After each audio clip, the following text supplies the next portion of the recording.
Para a gente repercutir esse acesso classificado pelo STF como ilícito e o suposto vazamento de dados de ministros da Suprema Corte e de familiares até o 3º grau, nós vamos receber aqui o auditor fiscal e presidente da Unafisco Nacional, o Kleber Cabral. Kleber, seja muito bem-vindo ao Poder Expresso. Agradeço muito a sua participação.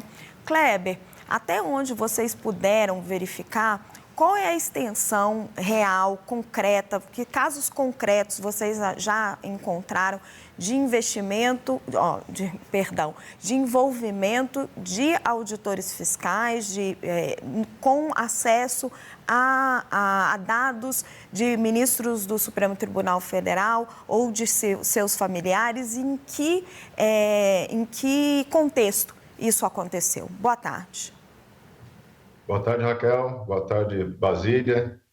Muito bom estar aqui no SBT News. Raquel, nós estamos assim bastante preocupados com todo o modus operandi, né, dessa operação da Polícia Federal que foi deflagrada ontem.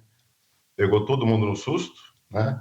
Porque desses 4 nós temos um auditor fiscal, isso é bom frisar. Então, assim, em relação aos outros 3, eu não tive nenhum contato. O que eu posso dizer a respeito deles é que, pelo cargo que ocupam, não devem ter acesso a dados fiscais relevantes. Pela localidade que eles trabalham, parece que trabalham na área de atendimento ao público. E, assim, me parece estranho que alguém ali, né, estão falando muito do caso da CAC Laranjeiras, no Rio de Janeiro, que é um funcionário do CEP, porque ele teria conseguido imprimir os impostos de renda dos ministros. Eu ainda estou achando, não estou acreditando muito nessas histórias aí. Eu quero crer que isso não vai se confirmar, tá? Que é um pouco estranho que isso tenha acontecido. Nós estamos em 2026, né? Lá em 2010 nós tivemos o caso da filha do José Serra, que foi uma situação assim, né? Uma funcionária do SERPRO que tinha apresentado uma procuração falsa, mas 16 anos depois eu tenho certeza que a Receita tem os instrumentos para não permitir que isso aconteça. Mas falando do auditor fiscal, que é um caso, né? Nós temos absoluta clareza de que não tem nenhuma relação com tudo isso que tem sido falado, de vazamentos. Primeiro, acho que é importante pontuar a diferença entre o acesso e o vazamento, né? Então, o acesso que pode ser imotivado, o que é um acesso imotivado? Um acesso que não está ali, né, justificado pela sua atividade funcional, né? Se eu estou aqui, por exemplo, vi o meu vizinho com um carro novo, resolvi dar uma olhada quanto é que ele está ganhando, como é que ele pode comprar esse carro, eu vou lá e olho. Posso fazer isso? Claro que não posso, né? Usar o cargo para bisbilhotar a vida de quem quer que seja. Não posso fazer. Mas isso é um problema que a Corregedoria apura, abre processo disciplinar e a penalidade é de advertência. Se houver reincidência, suspensão. Mas é muito diferente de um vazamento, que aí você traz a público. O vazamento pode ser culposo e pode se configurar crime também, se ele for doloso. Então, fazendo essa distinção. O que nós vimos até agora é que houve um acesso indevido, um acesso imotivado desse auditor. Ele, quando foi perguntado pela administração da Receita, ele se lembrou da situação que tinha acontecido meses atrás, salvo engano, em novembro do ano passado. Ele se lembrou daquela situação e explicou o que aconteceu. Ele estava ali querendo confirmar se a pessoa era ex-esposa de um colega que ele conhecia de longa data, que era da mesma cidade, mesmo sobrenome. Ele, ao invés de, enfim, entrar no Google ou no Instagram, enfim, pesquisar, ele estava lá com o sistema e fez essa atrapalhada e entrou lá para ver se eram mesmo parentes. E parou aí. Não teve acesso nenhum a dados fiscais, nada, e também não há registro nenhum, né, de que essa pessoa, que é uma enteada do ministro Gilmar, tenha tido seus dados vazados. Então, assim, a gente fica muito assustado que, sem haver nenhum indício de absolutamente nada a ver com vazamento, esse auditor fiscal tenha tido na manhã de ontem na sua casa um mandado de busca com tornozeleira eletrônica, privação de liberdade, afastado do cargo, quer dizer, não vai receber salário, né, celular, notebook, tudo levado embora, sem que tenha havido processo anterior. Quer dizer, a gente já viu medidas cautelares, né, que às vezes a gente acha um pouco exagerada no curso do processo, será que precisava mesmo? Mas nesse caso não tinha processo, não tinha sido aberto sequer um processo disciplinar na Corregedoria. Então é muito assustador que isso esteja acontecendo, né, no nosso país aqui em 2026. Você está ponderando, então, Kleber, que sim, ele fez um acesso fortuito ali, né? Isso. E um dado da sobrinha do ministro Gilmar, e que isso deveria estar correndo pela via administrativa. Os outros servidores, você disse que estão cedidos, é isso? Porque a gente trouxe uma reportagem agora de um funcionário do SERPRO que seria cedido pela Receita Federal. E corre uma suspeita contra ele, ele teria um processo na corregedoria de vender informações das pessoas. Você acredita que um caso como esse é possível, tem precedente, poderia estar ocorrendo venda de dados de ministros do Supremo? Olha, sempre que tem o ser humano, você está sujeito a levar dribles aí e ter novidades, né? Mas eu acho difícil, pelo seguinte, se a pessoa, vamos dizer que ele trabalha na área de atendimento, né? Um funcionário do SERPRO que trabalha na Receita, ou seja, ele tem um vínculo seletista lá com o SERPRO, mas trabalha na Receita. Existem esses casos. E ele pode ter lá o senha para acessar a declaração do imposto de renda. Mas como é que funciona hoje a declaração do imposto de renda? Você pode ir lá pessoalmente no atendimento e pedir sua declaração, mas precisa ser você mesma ou precisa ser alguém que você autorizou com o seu CPF, que você entra no GovBR, tudo isso mecanismos para evitar a repetição daquilo de 2010, onde foi uma procuração falsa que justificou aqueles acessos lá da filha do José Serra. Bom, e aí tratando-se de ministros do STF e seus parentes, ainda tem uma outra situação. A Receita usa uma lista de pessoas politicamente expostas justamente para evitar esse tipo de situação, que causa escândalo e todo esse rumor em cima desse caso, de tal forma que quem entra e vai acessar dados dessas pessoas, existe um aviso enorme na tela e é enviado mensagem para o chefe imediato e, depende do caso, inclusive para os órgãos centrais. Então, se a pessoa fizer isso, ela vai ser identificada com rapidez, né? Então, assim, o que me parece nessa história? Qual é o dado vazado? É o contrato de 129 milhões? Acho que isso já está claro que esse dado não está na Receita. A Receita não tem um contrato de 129 milhões. Não faz parte das obrigações do contribuinte entregar contrato para a Receita. Então, ela não tem essa informação. Não saiu da Receita. Saiu de algum outro lugar, né? Agora, qual outra informação? A elevação, né, superlativa de patrimônio da esposa do ministro Alexandre. Bom, esse dado pode estar na Receita, né? Ela vai entregar a declaração de imposto de renda e vai estar a coluna patrimônio antes, um ano antes, o ano de agora. Então, essa informação pode ter vindo da Receita? Pode. Então, basta verificar quem, afinal, acessou os dados de imposto de renda desse contribuinte. Esse contribuinte, o próprio ministro Alexandre ou a esposa, deveriam ter se deslocado à Receita e, como cidadão, colocado isso. Olha, saiu no jornal dados fiscais meus. Eu quero que apure isso. Isso estaria legítimo, isso seria totalmente normal e a Receita iria apurar e iria dar uma resposta. Olha, foi verificado que fulano acessou ou não. Não foi isso que aconteceu, né? O ministro atropelou o devido processo, né? Enfim, as críticas em cima da utilização do inquérito das fake news já estão aí bastante mastigadas, né? Não vou ficar me repetindo. Mas o que acontece? Utilizou o inquérito das fake news, mandou direto e aí mandou mais de 100 pessoas, né? Um cruzamento de larga escala. Quer dizer, aí a chance de você ter falsos positivos é enorme, né? A questão é, qual é o dado vazado? E aí, sim, o dado vazado é o dado da declaração de imposto de renda desse contribuinte. Então, a Receita vai lá e apura. Claro, o cruzamento geral de dados pode dar, entendeu? A pessoa pode ter entrado no CPF só, ter olhado lá uma data de aniversário, enfim, outra coisa que não tem nada a ver com o vazamento. Kleber, você mencionou alguns pontos importantes, que o vazamento do contrato da esposa do ministro Alexandre de Moraes com o Banco Master, na sua avaliação, não pode ter vindo da Receita, porque a Receita não tem este dado. Mas tem acesso à evolução do patrimônio da doutora Viviane. Você já tem alguma informação se alguém envolvido nessa operação acessou a declaração de imposto de renda da doutora Viviane de Moraes? Não tenho essa informação. Eu sei que o auditor fiscal não acessou, porque a única questão que foi levantada para ele, que foi pedido esclarecimento, foi dessa enteada do ministro Gilmar Mendes, somente. Certo. O que eu quero dizer assim, era muito fácil para a Receita tem todos esses logs de maneira muito específica. Então, é muito fácil e rápido saber se alguém acessou a declaração de imposto de renda da Viviane Barsi.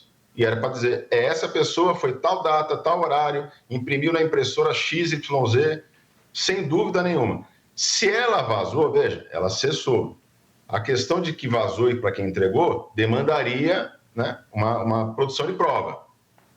O que eu percebi é que a Receita soltou uma nota dizendo que as análises eram preliminares, usou a palavra preliminar, ou seja, sem conclusão, e, ao mesmo tempo, ao entregar isso para o PGR e para o STF, eles soltaram os cachorros e trataram esse auditor fiscal e os outros 3 que eu não conheço, trataram esse auditor fiscal como um bandido perigoso. Quer dizer, uma pessoa que tem, sem processo, que tem que estar com a sua privação de liberdade determinada, né, sem afastado do seu cargo, sem instrumentos, né, de comunicação, telefone, notebook, nada, e com uma tornozeleira eletrônica. Então, assim, uma desproporcionalidade total entre a acusação, que não tem nenhum laço de realidade ainda, né, com aquilo que foi feito. E aí eu só posso concluir que existe um objetivo com isso, né?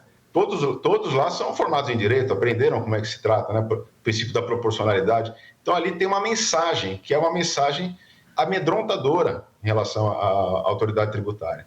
A Receita já foi alvo desse tipo de medida lá em 2019, né? Inclusive no inquérito das fake news.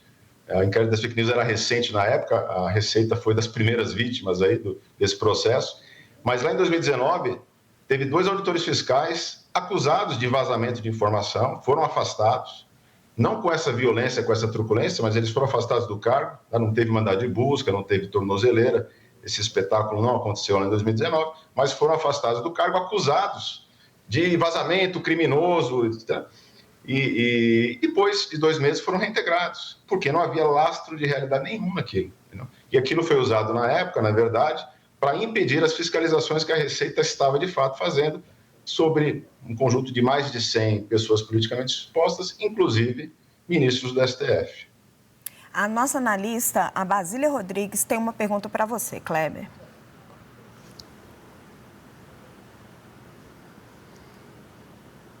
Oi, Kleber, tudo bem? Obrigada mais uma vez pela entrevista. O senhor, como presidente de uma entidade sindical, literalmente vocaliza o que pensa ou o que diz a categoria. Então, eu tenho uma noção, acho que o nosso espectador acompanhou aí, do nível de preocupação que está instalado hoje dentro da Receita Federal. É claro que o órgão em si não vai falar isso, mas o senhor, como um representante da entidade de classe, pode nos contar um pouco mais sobre isso. Como é que os servidores da Receita Federal estão se sentindo diante da divulgação destes 4 nomes de funcionários que estão apontados em comunicado oficial do Supremo Tribunal Federal como investigados. E é até importante para o senhor explicar para a gente o que de fato já foi identificado de ilegal ou irregular, indevido nestas conversas que o senhor tem mantido com as pessoas relacionadas ao caso e os próprios procedimentos administrativos da Receita Federal. Então, 2 em 1. Primeiro, qual o nível de preocupação ou desconforto dos senhores? E segundo, o que vocês já têm certeza que aconteceu?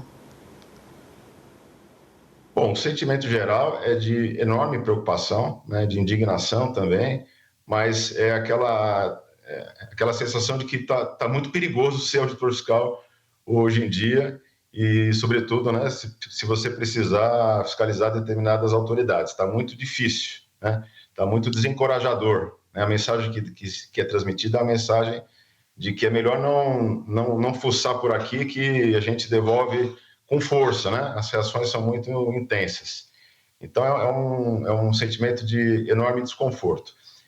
Frisando, dos 4, um é o auditor fiscal, então é com ele que a gente tem se preocupado e tratado, né? E os outros 3, como eu disse, em tese, não deveriam ter ou não devem ter acesso a dados fiscais relevantes e estou ainda para ver, né, se concretizar, como muitos dados, muitas informações ficam fluindo sem lastro probatório. Eu quero crer que essas coisas não vão se concretizar como estão falando, vamos ver, né? Mas em relação a esse auditor fiscal, o que a gente viu foi justamente apenas isso, né? Quer dizer, Ele cometeu um erro que ele mesmo já apontou e já confirmou para a administração da Receita quando ele foi indagado, que ele foi lá confirmar essa questão do parentesco com essa ex-esposa, mas nada a ver com vazamento de informação, não entrou em dado fiscal relevante de ninguém, entendeu? Ficou lá na parte de vínculo de parentesco. Isso, veja, a administração da Receita sabe, isso é uma questão que me preocupa, a administração da Receita sabe precisamente se ele printou, se imprimiu, printou a tela, quantos segundos ele olhou para cá, para lá, que telas ele olhou, ou seja, sabe perfeitamente que não tem nada a ver com esse vazamento. E ainda assim, a administração da Receita, preliminarmente, mandou o nome dele, né? E aconteceu isso que aconteceu com ele. Então, a gente se sente muito vulnerável como auditor fiscal, diante também de uma administração que, vamos lá, ela deveria ter, antes de entregar essas cabeças, né, para o STF e para o PGR, deveria ter completado essa análise, né, para saber houve ou não houve alguma relação com o suposto vazamento. Que houve um acesso imotivado, sim, e ele tem que ser responsabilizado por isso de maneira proporcional e não o que ele sofreu, né? Kleber, a Natália Fruê, nossa analista, também tem uma pergunta para você. Oi, Kleber, boa tarde para todo mundo. Pois então, eu te ouvindo falar sobre aquilo que vocês estão considerando, né, uma ação abusiva por parte dessa decisão do ministro e da Polícia Federal, eu queria falar um pouco da questão do bastidor aí dessa crise de confiança das instituições. Vocês acreditam, ontem na nota vocês citavam acreditar que estão sendo usados como um bode expiatório. Essa foi uma forma de tirar a PF do foco, porque há uma informação de que os ministros do Supremo acreditam que chegaram a ser investigados de forma ilegal pela PF. Quer dizer, a operação acaba tirando o foco da PF e coloca a Receita nesse centro. Existe isso, essa crise de confiança? Eu acredito que sim. Quando você joga para ser feito uma apuração em cima de 100 pessoas de maneira ampla, como eu disse, a chance de um falso positivo é grande. Aí depois que tem esse falso positivo, isso vai ficar em sigilo e vai dar caldo para essa narrativa de vítima, que era o que o STF precisava dentro dessa cortina de fumaça, né? Então a gente diz, estamos sendo bode expiatórios, né, para ocupar esse papel quando o STF tem que enfrentar suas próprias crises, né? Não estou aqui fazendo juízo de valor do que está acontecendo, eu só estou dizendo que não é razoável que a Receita e os auditores fiscais passem a ocupar e sejam penalizados, né, usados aí nesse contexto para desviar a atenção da imprensa e da opinião pública em geral. Muito bem colocado, Kleber, né? Você coloca a Receita Federal ali, os auditores, como os vilões e transforma o STF aí numa grande vítima dessa história Sim. toda. Kleber Cabral, auditor fiscal, presidente da Unafisco Nacional, muito obrigada pela sua entrevista aqui ao Poder Expresso.